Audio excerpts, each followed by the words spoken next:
بسم اللہ الرحمن الرحیم. السلام علیکم ناظرین. اپنے سوشل میڈیا پلیٹ فارم سے میں ہوں علی رضا الوی. آج ہم نے جس شخصیت کو اپنے پروگرام میں دعوت دی ہے وہ ایک جیت نامور صحافی ہیں اور عالمی امور پر بڑی گہری نظر رکھتے ہیں. 7 کتابوں کے مصنف ہیں. انہوں نے سیاست پر، عالمی امور پر، میڈیا کے معاملات پر 7 کتابیں لکھی ہیں اور ایک انگریزی اخبار میں مستقل کالم لکھتے ہیں اور سرکاری ٹی وی چینل کے اوپر باقاعدگی سے پروگرام کرتے ہیں اور ان کا پروگرام بھی انگریزی میں ہوتا ہے اور یہ ساری کتابیں بھی انگریزی میں. لیکن آج ہم ان سے اردو میں بہرحال بات کریں گے. آپ کا اسم گرامی ہے جناب نوید امان خان. جناب نوید امان خان صاحب، آپ کا بہت شکریہ، آپ نے ہمارے لیے وقت نکالا. جی السلام علیکم. جی مائی پلیئر. نوید امان خان صاحب حال ہی میں چین، قازقستان، کوریا اور جاپان کا دورہ کر کے واپس پہنچے ہیں کوئی 2-4 دن پہلے. تو ہم نے انہیں درخواست کی کہ ذرا پتہ تو چلے آپ وہاں کیا کرتے رہے ہیں، کس کام کے لیے گئے تھے، وہاں کے لوگ کیسے ہیں، وہاں کی خواتین کیسے ہیں، وہاں کے مرد کیسے ہیں، وہاں کے بچے کیسے ہیں، اور جو آپ کا وزٹ تھا اس کا ایجنڈا کیا ہے. تو بات چیت کا سلسلہ شروع کرتے ہیں اور بات چیت کا سلسلہ یہاں سے شروع کرتے ہیں. اب آپ آخر تک پروگرام دیکھتے رہیے، آپ کو بہت دلچسپ اور اہم معلومات ملیں گی. اور ساتھ ساتھ آپ سے یہ بھی کہوں گا کہ اگر آپ نے ابھی تک ہمارا چینل سبسکرائب نہیں کیا تو چینل بھی سبسکرائب کر لیں، اور اگر فیس بک پہ دیکھ رہے ہیں اور پیج فالو نہیں کیا تو فالو بھی کریں، لائک بھی کریں اور اپنی رائے دینے کے لیے کامنٹ بھی کریں تاکہ ہم اس کے مطابق آپ کی رہنمائی میں آگے چلیں. نوید امان خان صاحب کی طرف چلتے ہیں. نوید امان خان صاحب، آپ چائنا، قازقستان، کوریا اور جاپان 4 ملکوں کے دورے پر تھے. چین سے بات شروع کر لیتے ہیں.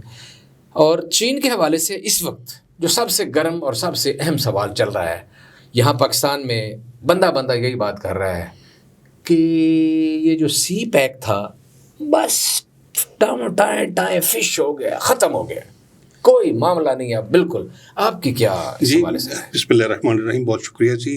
اس سوال کا جواب واقعی اس وقت بہت ضروری ہے تاکہ ہمارے سامعین کو، ہمارے ناظرین کو اس حقیقت کا علم ہو سکے جو اس وقت دونوں ملکوں کے درمیان سی پیک کے حوالے سے موجود ہے.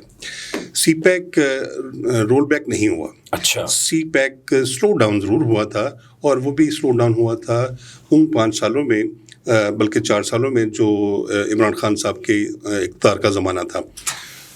اس زمانے میں عمران خان صاحب کی بھی انٹینشن تھی کہ اس کو سلو ڈاؤن کیا جائے یا رول بیک کیا جائے، کیونکہ امریکن ایجنڈا بھی یہی تھا کہ اگر سی پیک کو رول بیک کیا جائے تو بہت اچھا، اور اگر نہ ہو سکے تو کم از کم سلو ڈاؤن ضرور ہو جائے.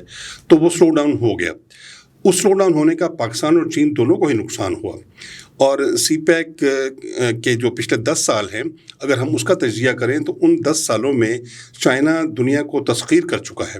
صحیح. اور ہم ان 10 سالوں میں بدحال ہو گئے ہیں، اور ہماری اپنی سروائیول اس وقت ناممکن ہو چلی ہے. صحیح. اور اس وقت صورتحال یہ ہے کہ پچھلے دنوں پاکستان نے چین سے $2 ارب کو رول اوور کرنے کے لیے ریکویسٹ کی ہے، لیکن چین نے پاکستان کو جو جواب دیا ہے وہ یہ کہا انہوں نے کہ آپ پہلے اپنی اوپن مارکیٹ سے $2 ارب اکٹھے کر کے دکھا دیں، ٹھیک ہے، اس کے بعد آپ ہمارے پاس آئیں، پھر ہم دیکھ لیں گے. اچھا. یعنی انہیں اتنا اندازہ ہے کہ پاکستان میں اس وقت اتنا بھی دم نہیں کہ وہ اپنی اوپن مارکیٹ سے $2 ارب اکٹھے کر سکے اور چین کو دکھا سکے. پھر انہوں نے نہیں دکھائے. ابھی تو ظاہر ہے کہ پاکستان سوچ رہا ہے کہ یہ ہم کیسے کریں گے، کیونکہ اگر پاکستان اوپن مارکیٹ سے $2 ارب اکٹھے کرتا ہے تو پھر اوپن مارکیٹ میں ڈالر پھر چڑھ جائے گا، اور ڈالر ایک دفعہ پھر چڑھے گا تو روپیہ پھر گر جائے گا. ہمارے بہت سارے سیٹ، بہت سارے جج، بہت سارے ریٹائر جرنیل، بہت سارے جرنلسٹ، میرا خیال ہے یہ سارے قوم کی خدمت کے لیے آگے بڑھے تو $2 ارب تو مسئلہ ہی کوئی نہیں. اس میں کوئی شک نہیں کہ اگر ایسا ہو تو پھر تو کوئی مسئلہ نہیں ہے. پچھلے جو 2-3 مہینے میں جو تبدیلی آئی ہے اور ڈالر 330 پر پہنچ گیا تھا، روپیہ اس کی قدر جو تھی 330 کے برابر چلی گئی تھی، لیکن وہاں سے اب وہ 286 پہ آ گیا ہے. تو اس میں بہت بہتری تو آئی ہے. اور جو پچھلے دنوں میٹنگ ہوئی ہے پنڈی میں، اس میں یہ ایک ہدف دیا گیا ہے جو منی چینجرز ہیں اور جو پیسے کی ڈیویلیویشن میں امپورٹنٹ رول پلے کرنے والے لوگ ہیں انہیں، کہ ڈالر 250 تک آنا چاہیے. اگر ڈالر 250 تک آنے کی بجائے دوبارہ 300 کو کراس کر جاتا ہے یہ $2 ارب اکٹھا کرتے کرتے، تو کیا ہوگا؟ تو اس لیے پاکستان کے لیے یہ بڑی مشکل ہے. نہیں، ابھی ڈالر پیچھے یہ $2 ارب اکٹھا کرنے کی وجہ سے آ رہا ہے. نہیں، یہ ڈیولپمنٹ ہے کل کی. اس سے پہلے کل تو $3 اور بڑا تھا. پچھلے جو 2 مہینے میں ڈالر 330 سے 280 85 86 پہ آ گیا. لیکن اب اگر پاکستان نے پھر پیسے ڈالر اکٹھا کرنا شروع کر دیا اوپن مارکیٹ سے، تو پھر یہ 280 سے پھر 300 کی طرف چلا جائے گا. اب پاکستان دوہری مشکل میں ہے کہ اگر پاکستان وہ پیسے اکٹھے کرتا ہے تو بھی مشکل میں ہے, اگر نہیں کرتا تو چائنا کہتا ہے کہ ہم اس کو رول اوور نہیں کریں گے. پھر یہ چائنا کو قرضہ واپس کرنا پڑے گا فوری طور پہ, یقینی طور پہ وہ یہ مسائل ہیں. ڈیو ڈیٹ جو بھی تھی اس کے اندر. سب سے اہم بات یہ ہے کہ پاکستان اور چائنا کے درمیان جو ٹرسٹ ڈیفیسٹ ہے, یہ ٹرسٹ ڈیفیسٹ پیدا ہوا تھا عمران خان صاحب کے زمانے میں, جب انہوں نے, بلکہ یہ اس سے پہلے 2014 میں جب وہ دھرنا کر رہے تھے تو انہوں نے شی جن پنگ کا دورہ ملتوی کروایا تھا. تو اس وقت سے ہی پاکستان کی جو صورتحال ہے یا عمران خان کی جو سے ہے چائنا میں وہ بہت بری ہے, اور خاص طور پہ عمران خان کے بارے میں ان کی رائے بہت, وجہ یہ ہے کہ انہوں نے سی پیک کو نقصان پہنچانے کے لیے. عمران خان تو کہتے ہیں کہ ان لوگوں کو امریکن سازش کر کے لایا گیا اور امریکن سازش کر کے عمران خان کو ہٹایا گیا, اور امریکہ کی سازش کی وجہ سے یہ لوگ مسلط ہوئے جو پیچھے 15-16 مہینے رہے ہیں, 17 مہینے جو قوم کا بھرکس نکال کے گئے ہیں. تو ادھر آپ یہ بات کر رہے ہیں, تو امریکہ کی اگر وہ خدمت کر رہے تھے عمران خان صاحب, تو پھر مجھے یہ بات کوئی سمجھ نہیں آ رہی کہ امریکہ کی خدمت کر رہے تھے, چائنا کا وہ سی پیک انہوں نے رول بیک کر رہے تھے, اس کو سلو کر رہے تھے, تو پھر امریکہ ان سے راضی ہونا چاہیے تھا, یا ان کے اس بیانیے میں کوئی غلطی ہے, یا امریکہ میں کیا؟ عمران خان صاحب جو ہیں وہ اپنے بیانیے میں تبدیلیاں کرتے رہتے ہیں نا, وہ ہر طرف کھیلتے ہیں, وہ ایک طرف نہیں کھیلتے, دو طرف نہیں کھیلتے, وہ چاروں طرف کھیلتے ہیں, اور وہ ہر طرف ہی غلط شاٹس لگاتے ہیں, اور وہ سبھی کو اپنا دشمن بنا لیتے ہیں اور ناراض کر لیتے ہیں. یعنی وہ کسی کو تو راضی رکھے نا, نہ وہ امریکہ کو راضی رکھ سکے, نہ وہ چائنا کو راضی رکھ سکے, نہ وہ سعودیہ کو راضی رکھ سکے, نہ ایران کو راضی رکھ سکے. ایون وہ تو پھر اگر انہوں نے راضی رکھا انڈیا کو تو وہ بھی راضی رکھنا نہیں چاہتے تھے, لیکن ان کی حرکتوں کی وجہ سے انڈیا راضی بہت ہوا, کیونکہ وہ وجہ یہ ہے کہ 9 مئی کا جو واقعہ ہوا اور جس طریقے سے انہوں نے اداروں پر چڑھائی کی اور نقصان پہنچایا, اس سے تو پاکستان کی بدنامی ہوئی, پاکستان کمزور ہوا, ریاست کا نقصان پہنچا, ریاست کمزور کرنے کی کوشش کی. تو جب ریاست کمزور ہوگی تو انڈیا تو خوش ہوگا اس بات پہ. تو اس لیے پھر وہ انڈیا تو بہت خوش تھا کہ جو بھی عمران خان کر رہا ہے, وہ تو سمجھتے ہیں کہ وہ تو انڈیا بھی نہیں کر سکا جو عمران خان کر رہا ہے. چلیں ہم واپس اپنے دورے کی طرف چلتے ہیں. آپ نے وہاں کیا کیا, چین میں کیا کرتے رہے؟ جو سب سے اہم موضوع تھا چین کا ہمارے دورے کے حوالے سے وہ سی پیک کی جو اس وقت اپڈیٹ ہے, جو اسٹیٹس ہے اس کے حوالے سے, اور ٹیررزم کے حوالے سے. ٹیررزم کے حوالے سے اگر ہم پہلے بات کریں تو شنجیانگ پروونس جو چائنا کا ہے, بہت بڑا پروونس ہے, وہاں پر ایسٹ ترکمانستان ٹیررسٹ موومنٹ کافی ایکٹیو رہی ہے پچھلے 3 دہائیوں میں, اور انہوں نے وہاں پر دہشت گردی کے بہت زیادہ واقعات ان کی وجہ سے ہوئے, جس سے چائنا کافی پریشان رہا. لیکن چین نے بہت کمال مہارت کے ساتھ, بڑی زبردست پلاننگ کے ساتھ اس موومنٹ کو پورے صوبہ میں کنٹرول کیا, اور اس وقت اس کے کوئی آثار نظر نہیں آتے. میں یہ سمجھتا ہوں کہ پاکستان کو دہشت گردی کو قابو کرنے کے حوالے سے چین سے سبق سیکھنا چاہیے کہ چین نے کس طریقے سے اتنی بڑی ایک آرگنائزیشن جو چین کے امن کو تہوالہ کر رہی تھی, ان کو نقصان پہنچا رہی تھی, اس کو کنٹرول کیا, اس کو کرش کیا. ٹھیک ہے, دہشت گردی تو جدھر بھی ہوگی ہم اس کی مذمت کریں گے جو بھی کر رہا ہے, لیکن ایک امپریشن یہ بھی ہے کہ چین نے بھی وہاں مسلمانوں کے ساتھ بہت برا سلوک کیا, بڑا ظلم و ستم کیا, اور کیونکہ چین کا میڈیا بڑا کنٹرول ہے, اس نے سب اچھا لکھنا ہوتا ہے, تو وہ بات باہر نہیں آتی. اچھا نہیں, ایسا نہیں ہے. جو یہ امپریشن ہے یہ ہے مغربی میڈیا کا. میں چین 3 دفعہ گیا ہوں گورنمنٹ آف چائنا کی خصوصی دعوت پر, 2018, 2019 اور 2023 میں نے پاکستان کی نمائندگی کی انٹرنیشنل سیمینارز میں, اور میں دنیا کا واحد جرنلسٹ ہوں جس کو چین نے 3 دفعہ اپنے ملک انٹرنیشنل سیمینارز میں شرکت کے لیے اور مختلف لیکچرز کے لیے بلایا, اور میں نے ان تمام چیزوں کو بڑی قریب سے دیکھا ہے. ٹھیک ہے, ایسا نہیں ہے. وہ صرف یہ کہتے ہیں کہ آپ دوسروں کے عقائد اور ان کے مذاہب میں مداخلت نہ کریں.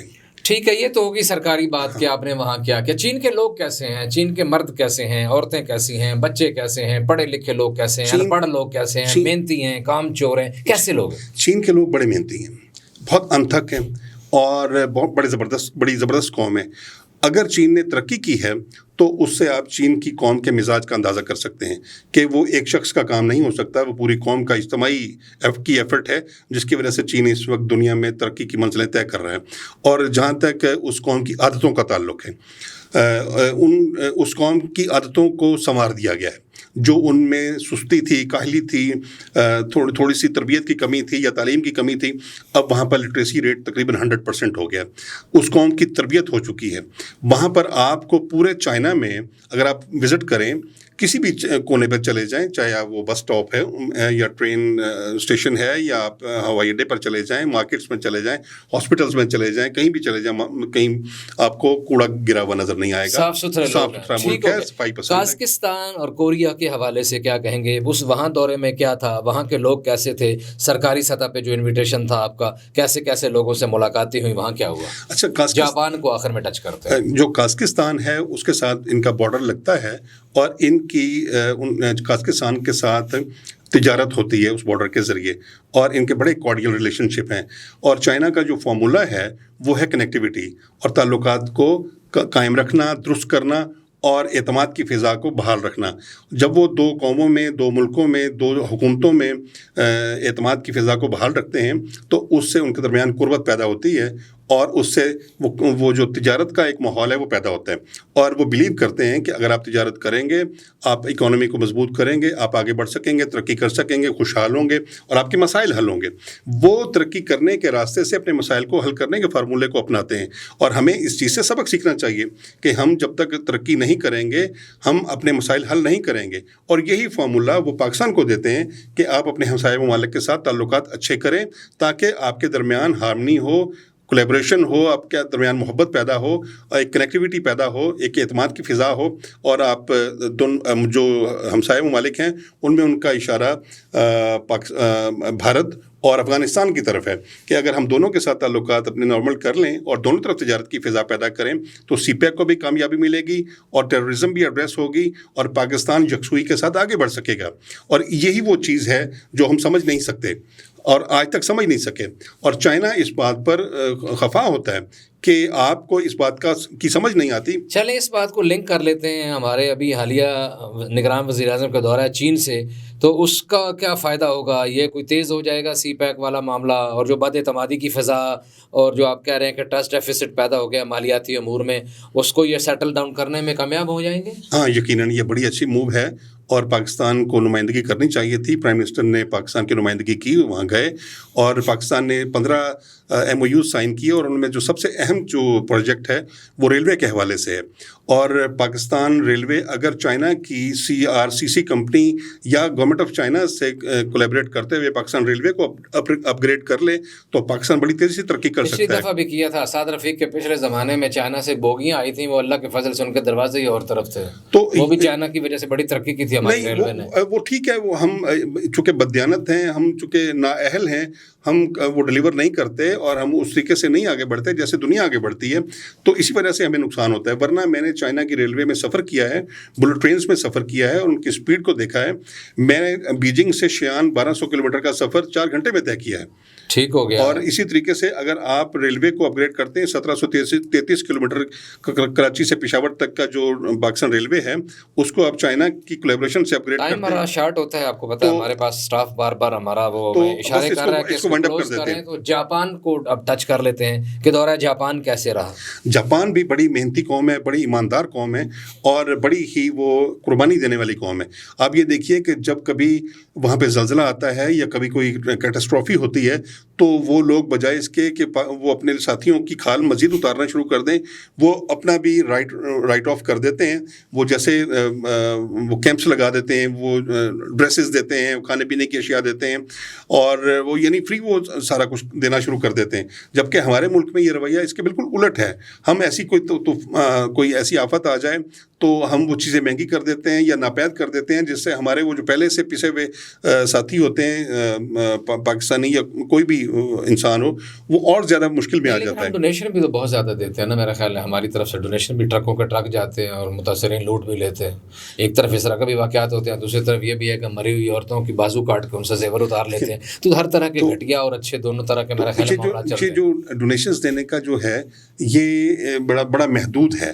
ایک جو قومی رویہ ہے وہ قومی رویہ ہمارے ہاں اس وقت نظر نہیں آتا. پوری قوم کی موٹیویشن, تو مجھے دوسری اقوام میں وہ موٹیویشن نظر آتی ہے کہ جب بھی ایسی صورتحال پیدا ہوتی ہے تو وہ موٹیویٹڈ ہوتے ہیں اور پوری قوم انوالو ہو جاتی ہے. آپ کو زیادہ مزہ کہاں آیا اگر کوئی ایز اے ٹورسٹ اگر دیکھا جائے؟ سرکاری تو جو بھی میٹنگز تھیں, لیکچرز تھے, سارے معاملات تھے, ویسے ایز اے ٹورسٹ ان تینوں چاروں ملکوں میں چین, پاکستان, کوریا اور جاپان میں زیادہ مزہ گھومنے پھرنے میں آیا؟ میں چین کا بڑا ایڈمائرر ہوں. چین کی ترقی کا, ان کی پالیسی کا, ان کی کنیکٹیوٹی کا, ان کے جو اکانومی کو مضبوط کرنے کا جو انداز ہے، جو دوسرے ملکوں کے ساتھ مل کے ان کو انوالو کر کے اپنی معیشت کو اور دوسرے ملکوں کی معیشت کو بہتر کرنے کا جو انداز ہے، اس سے بڑا متاثر ہوں. اور جو ایک اس کو وائنڈ اپ کرتے ہوئے صرف ایک جملہ میں ضرور کہوں گا کہ جو شی جن پنگ کا یہ ویژن ہے کہ وہ خوشحالی دیتے ہیں، وہ خوشحالی کی بات کرتے ہیں، وہ ترقی کی بات کرتے ہیں، وہ پراسپیرٹی کی طرف جاتے ہیں، وہ کنیکٹیوٹی کی طرف جاتے ہیں، اور وہ ہارمنی کا درس دیتے ہیں. جبکہ امریکہ کا جو اسکول آف تھاٹ ہے وہ موت ہے، وہ تباہی ہے، وہ اسلحہ ہے، وہ اس میں کوئی خیر نہیں ہے. آپ یہ اسرائیل والی صورتحال دیکھ لیں کہ جو ان کا کردار ہے چائنا کا وہ کیا ہے اور امریکہ کیا کردار ہے. تو اس سے آپ یہ دیکھ لیجیے چین نے کیا کیا ہے سوال ہے. چین غیر فلسطینیوں کو بچانے کے لیے بیان بازی کے علاوہ چین نہیں. دیکھیں، چین کا ایک فارمولہ یہ ہے کہ چین اپنے تنازعات کو بھی نہیں بڑھاتا، بجائے اس کے کہ وہ کسی کے تنازع میں کود پڑے. یہ چین کا اپنی جو نیشنل پالیسی ان کی یہ ہے، اور میں سمجھتا ہوں یہ ضروری ہے، یہ بہت اچھی پالیسی ہے. جو فلسطین کو بچانے کی بات ہے، وہ سب سے زیادہ ذمہ داری عرب ممالک کی بنتی ہے. عرب ممالک کے سٹیکس اس میں لگے ہوئے ہیں، اور اگر انہوں نے اس پہ کوئی کردار ادا نہیں کیا تو ہم کسی اور کو دوش نہیں دے سکتے. اور اگر چائنا اپنا امریکہ اور اسرائیل اس وقت بہت زیادہ پیش قدمی کر رہے ہیں تو اس کی وجہ بھی وہ بودا پن ہے عرب ممالک کا، جس کی وجہ سے وہ آگے بڑھ رہے ہیں اور فلسطین کو مزید کچل رہے ہیں. صحیح ہو گیا جی. آخر میں کوئی پیغام دینا چاہتے ہوں؟ جو فلسطین کے حوالے سے اگر بات کر لیں ایک جملے میں، تو عرب ممالک کو صرف باتیں کرنے سے اور مذمت کرنے سے آگے بڑھ کے کوئی حتمی اور ٹھوس اقدام کرنا ہوگا، چاہے وہ OIC ہو، چاہے عرب لیگ ہو، چاہے کوئی اور فورم ہو. اور ان کو یونائٹڈ نیشنز کے حوالے سے ایک پریشر بلڈ کرنا ہوگا. پاکستان کو خاص طور پہ اپنا کردار ادا کرنا ہوگا، سعودی عرب کے ساتھ، ایران کے ساتھ، ترکی کے ساتھ مل کے، تو پھر اس میں کوئی بہتری آ سکتی ہے. اور کوئی ایسا بندوبست کیا جائے، ایسی سیٹلمنٹ کی جائے کہ یہ جنگ فوری طور پر رک جائے، کیونکہ اگر یہ طول پکڑ گئی تو اس سے سب سے زیادہ نقصان فلسطین کا اور فلسطینیوں کا ہوگا. بالکل صحیح ہے جناب نوید امان خان اور صاحب. ایک اور آپ کی اجازت سے، اور اگر پاکستان نے ترقی کرنی ہے تو پاکستان کو سی پیک اور چائنا کا جو ترقی کا فارمولہ ہے اس کو فالو کرنا ہوگا، اس کے پیچھے چلنا ہوگا. میں یہ سمجھتا ہوں پاکستان کی اکانومی کی شہرک سی پیک ہے، اور چائنا کا وہ ماڈل ہے جس کو اپنا کے پاکستان ترقی کر سکتا ہے، جس کو اپنا کے چین نے دنیا کو تسخیر کر لیا. جی نوید امان خان صاحب، سینئر تجزیہ کار اور اینکر پرسن اور سینئر صحافی اور ادیب اور رائٹر، جناب آپ کا بہت شکریہ، آپ نے ہمارے لیے وقت نکالا. ناظرین، گفتگو آپ نے سنی، تجزیہ آپ نے خود کرنا ہے، آپ کیا کرنا چاہتے ہیں، کیا آپ کی رائے ہے اس حوالے سے. لیکن یہ کام ضرور کیجیے کہ جاتے جاتے چینل کو سبسکرائب ضرور کیجیے، فالو ضرور کیجیے، اپنی رائے سے ضرور نوازیے. آپ کی رائے کا انتظار رہے گا. اللہ نگہبان.